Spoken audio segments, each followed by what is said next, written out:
안녕하십니까. 황태순 TV의 황태순입니다. 오늘 2020년 6월 29일 월요일입니다. 드디어 민주주의의 어떤 종언, 민주주의의 대한민국 민주주의의 종언이 조종이 울리는 날입니다. 통상 1987년 6.29 선언이라고 하죠. 당시 민정당의 노태우 대통령 후보가 6.29 민주화 선언을 통해서 대한민국 박정희 대통령의 유신 시절과 전두환 대통령 7년 한 반에 어떻게 철권 통치 시대 종언을 구하고 대한민국의 민주화의 문을 열었던 날이라면은 2020년 6월 29일은 그나마 지난 32년 동안 숨을 쉬어오던 대한민국의 민주주의가 드디어 운명하는 바로 그런 순간인 것 같습니다. 한마디로 이 두 가지만 말씀드릴게요. 하나는 첫째, 오늘 오전까지 있었던 여야 원내대표와 이제 박병석 국회의장 간의 최후 협상이 결렬됐죠. 결론은 그렇습니다. 민주당은 죽어도 법사위원장 자리는 못 내놓겠다. 그래서 법사위원회 갖고 어떤 정치적 타협과 협상도 없다.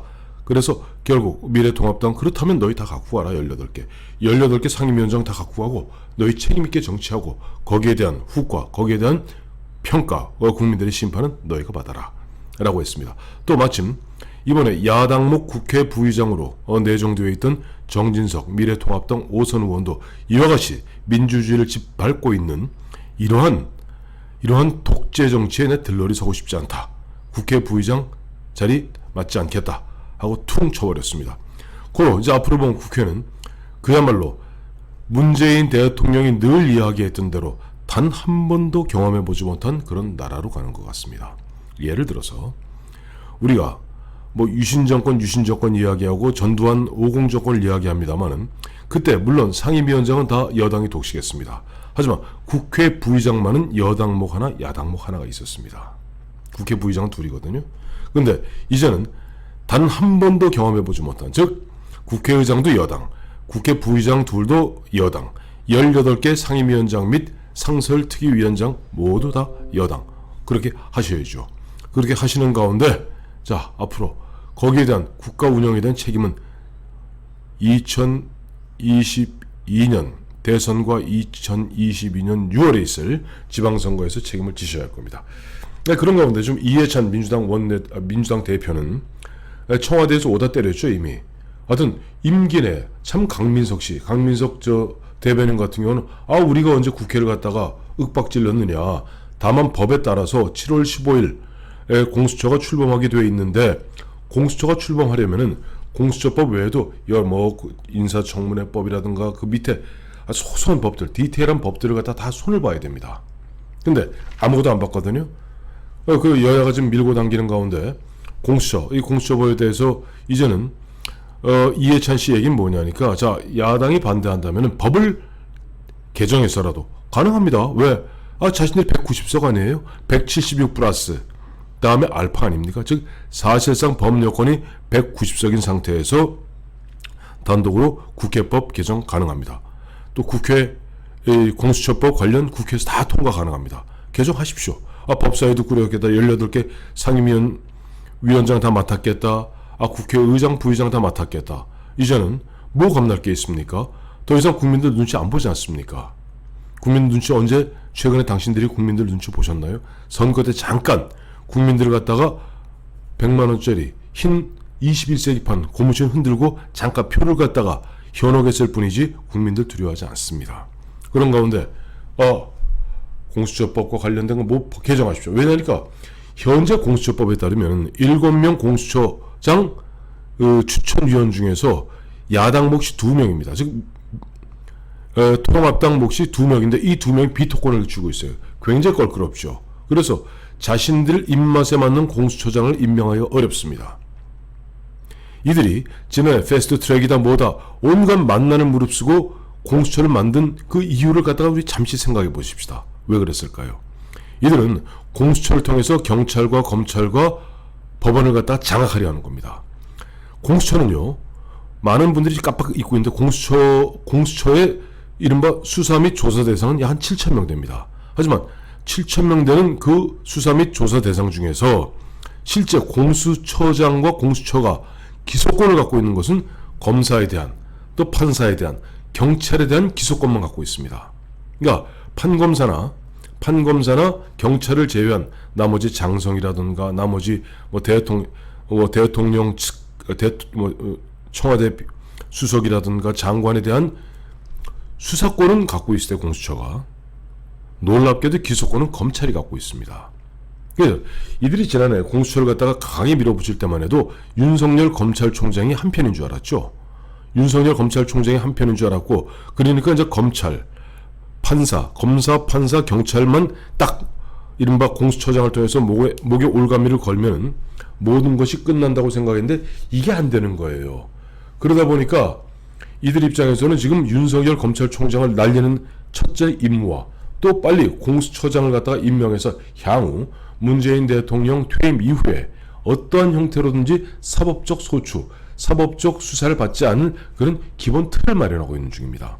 그러니까 이게 바로 문재인 대통령은 청와대 발로서 법대로 하십시오 라고 국회와 민주당에 윽박지르는 겁니다. 그러니까 이해찬 대표 나와서 하는 이야기가, 자, 법대로 7월 15일 날 발족하기 위해서 통합당이 지금 저런 식으로 반대한다면 흔한 예로 단독으로라도 국회를 열어서 공수처법을 개정하고, 공수처법 개정해서 아직도 지금 보면은 원래 어떻게 되어 있냐니까 법원행정처장, 법무부 장관, 다음에 대한변협회장 3명에다가 대통령이 속해 있는 여당에서 2명, 대통령이 속하지 아니한 야당에서 2명, 이렇게 해서 7명으로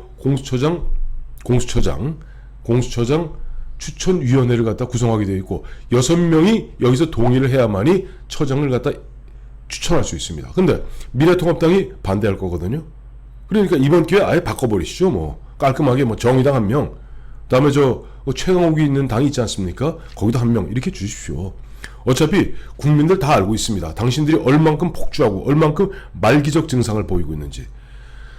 제가 고등학교 다니고 대학교 다니던 77년, 78년, 79년 이 3년 동안은 유신 정권이 그야말로 말기적 증상을 보일 때입니다. 특히 78년 12월 12일 10대 국회의원 선거에서 1.1%를 당시 야당이던 신민당이 이깁니다. 물론 의석수는 공화당이 많았죠. 그러나 어쨌든 득표율에 있어서는 야당인 신민당이 1.1%포인트를 갖다 앞서니까 그야말로 79년은 이들이 중앙정보부, 김재규의 중앙정보부, 또 차지철의 경호실, 그야말로 미친 듯이 날뛰었습니다. 지금 현재 이해찬의 민주당, 김태년의 민주당, 그 다음에 청와대가 날뛰는 모습과 별반 다르지 않습니다. 이들은 그야말로 말기적 증상이라고 그러죠. 이 말기적 증상을 보이는데 국민 눈치 더 이상 볼 거 없고, 그 다음에 언론은 완벽하게 장악되어 있어서 꼴랑 유튜브 조금에다가 조선 동화 정도 숨도 못 쉬고 있는 조선 동화, 나머지는 그 다음에 좀 유시민이나 김어준 이런 친구들이 나서서 온갖 바람 잡고 있지 않습니까? 국민들은 그야말로 바보같이 그냥 가만히 묵묵부답으로 되거냐고. 또 여론조사에 보면 항상 52%는 최소한 나오겠다. 밀어붙이지 못할 이유가 뭐 있겠습니까? 그래서 아마 지금 이해찬 민주당 대표는 오늘 잠시 후 한 저녁 7시 되면 국회를 개원해서 아마 18명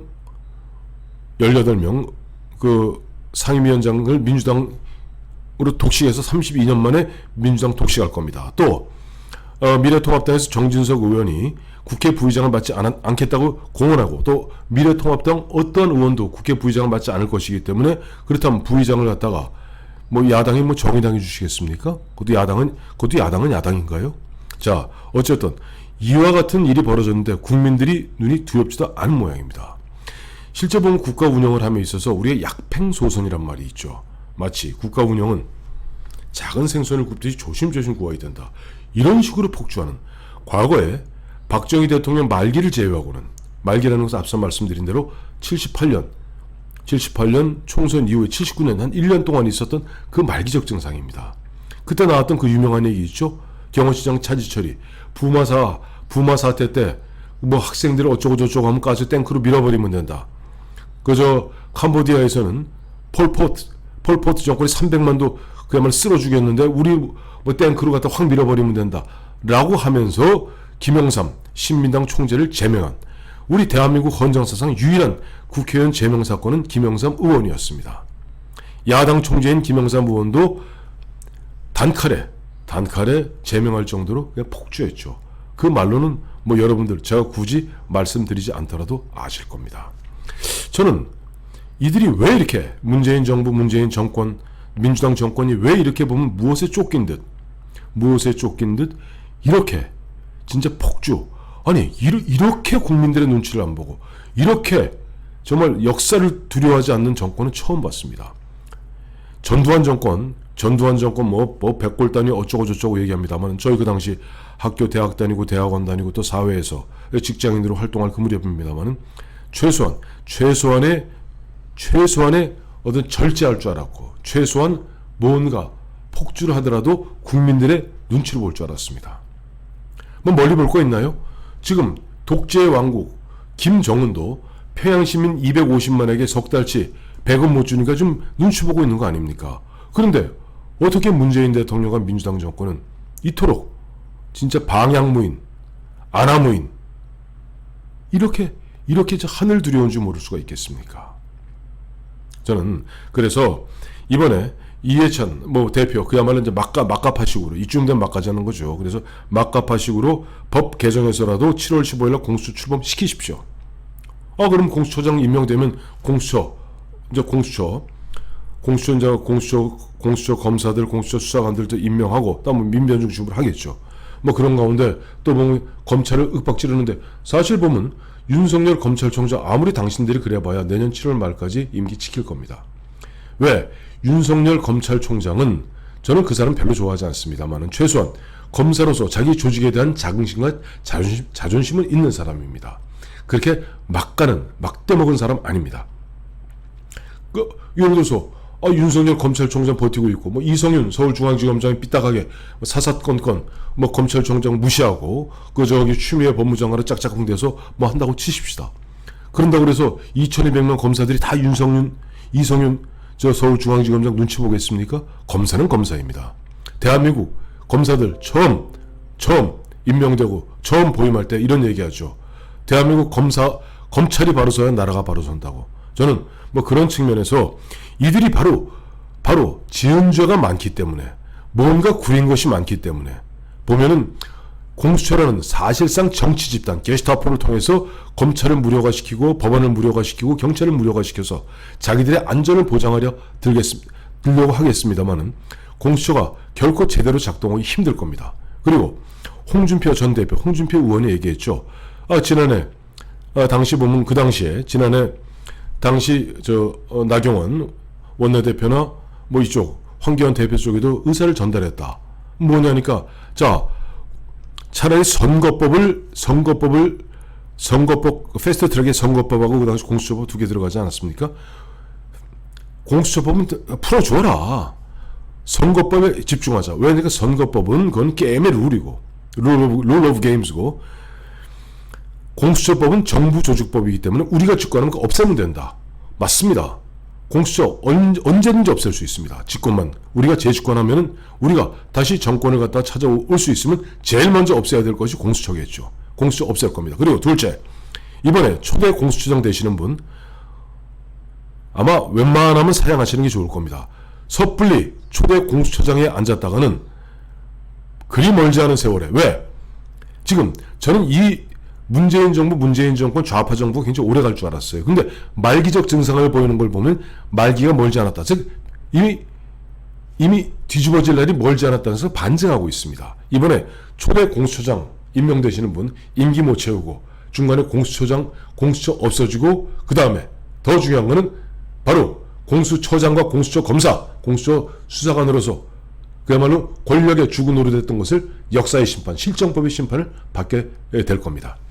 자, 드디어 말기적 증상을 보이고 있는 이 민주당 정권, 문재인 정부, 과연 그 귀추가 어떻게 될지 정말 모든 사람의 어떤 관심을 갖다가 끌게 되는군요. 감사합니다.